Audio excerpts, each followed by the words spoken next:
Kung isa ka po sa mga sumusubaybay sa blockchain project na si Sui, baka narinig mo na ang tungkol sa malupit na hack na tumama po sa kanilang decentralized exchange or DEX na si Cetus Protocol. Halos $223 million ang nawala at dahil dito ay nayanig ang buong Sui ecosystem. Pero teka lang, nilabas na ni Sui ang official na report kung bakit ito nangyari at anong mga hakbang ang gagawin nila para hindi na ito maulit. Kaya ito ang nakakagulat. May $10 million po silang ilalaan para sa network security. Kaya yan po ang siyang ating pag-uusapan sa video na ito, pero bago po tayo magpatuloy ay pakibasa na lamang po muna ang disclaimer dito sa ibaba ng ating screen. Ayan, simulan po natin sa kung ano po ang tunay na dahilan ng Cetus hack. Ayan, ayon po mismo kay Sui, hindi raw ito dahil sa malware o sa programming language na ginagamit nila na tinatawag po na Move.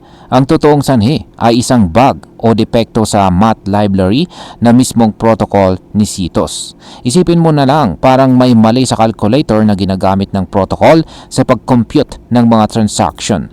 Dahil dito ay nagkaroon po ng butas ang system na naging daan para sa mga hackers para manakaw ang crypto asset. Kaya hindi po si Sui mismo ang may direct na problema, kundi yung DEX o Decentralized Exchange na tumatakbo sa ibabaw ng Sui network na si Cetus. Ngayon ay magkano po ang nanakaw at ano po ang ginawa nila para pigilan ito? Ayon po sa ulat, umabot po ng $223 million ang halagang nanakaw. Pero mabuti na lang at na-freeze agad ang $162 million. Kaya ang naiwan na lang na kailangang habulin ay humigit kumulang $60 million. Para maibalik ang pera, si Cetus ay nag-announce ng $6 million na bounty para sa sinumang makakatulong sa pagbawi ng mga natitirang funds. Parang reward ito sa mga ethical hackers o white hats na gustong tumulong. Ngayon is ano po ang gagawin ni Sui gamit ang $10 million. Ayan, bilang tugon sa insidente, si Sui po ay nag-commit ng $10 million para sa security initiatives. Pero saan nga ba mapupunta ang perang ito? Una ay sa audit. Magpapatupad po sila ng masinsinang code reviews para masiguradong walang kahinaan ang mga protocols sa ecosystem. Pangalawa ay ang bug bounty program. Magbibigay po sila ng gantimpala sa mga developers na makakahanap po ng mga kahinaan sa system bago pa ito mapagsamantalahan ng mga masamang loob. Pangatlo ay ang formal verification. Isa itong advanced na paraan para tiyakin na mathematically correct ang behavior ng mga smart contracts.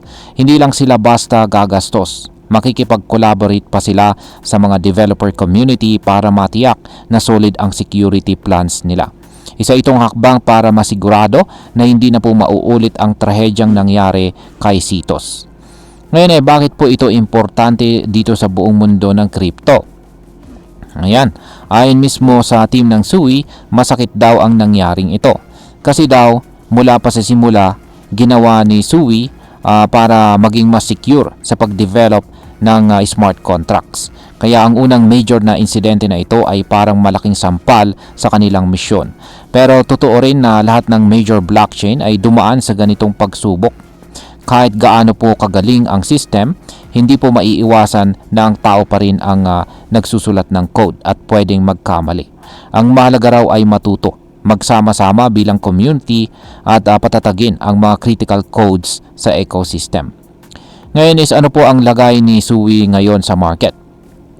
Sa kasalukuyan ay si Sui ay nagtitrade po sa presyong $3.46 kung saan ay bumaba po siya ng halos 2% nitong last 24 hours. Medyo matumal din ang kanyang trading volume na nasa $907 million lang sa parehong time period.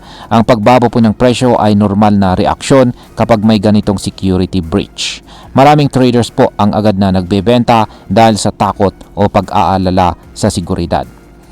Ngayon ay pag-usapan naman po natin ang posibleng maging epekto nito para sa atin bilang mga Pinoy crypto enthusiast. Ayan, kung ikaw po ay isang Pinoy na may hawak or may Sui holdings o balak pumasok pa lamang, Importante po na malaman mong ang project ay kumikilos para ayusin ang sitwasyon. Oo, may nangyaring hindi po kanais-nais, pero ang transparency at aksyon ng team ay positibong senyales. Ang $10 million na investment para po sa seguridad ay malaking bagay. Ibig sabihin ay seryoso sila sa pagprotekta sa kanilang ecosystem. Maganda rin na hindi nila itinatago ang nangyari. Naglabas po sila ng post-mortem report at nilinaw kung saan talaga ang problema. Para sa atin, magandang paalala ito na laging mag-research po tayo bago mag-invest. At kung nag-invest ka na, bantayan po ang mga updates ng mga project gaya ni Suwi. Mahalaga na maging alerto at updated po tayo sa mga ganitong pangyayari. Bilang panghuli, ang masasabi ko naman tungkol dito ay para sa akin, nakakalungkot man ang nangyari, pero ito rin ay isang wake-up call. Hindi lang para kay Suwi, kundi para sa buong crypto industry. Hindi po sapat na maganda ang technology. Kailangan ay patuloy po ang pag-review, pag-audit at pag-iingat. Lalo na kung ang usapan ay daang-daang milyong dolyar ng assets ng ibang tao. Nakakatuwang isipin na hindi po nagkulong sa katahimikan itong si Suwi. Sa halip ay humarap po sila sa isyo. Inamin ang problema at nagbigay ng konkretong hakbang para masolusyonan ito. Kung tuloy-tuloy po ang ganitong klase ng transparency at saka aksyon, naniniwala akong may pag-asa pa si Suwi na manumbalik ang tiwala ng mga investors at saka developers. At ayan, hanggang dito na lamang po tayo sa video na ito mga ka-crypto. Marami pong salamat sa panunood. Ingat po tayo lagi at God bless po sa ating lahat.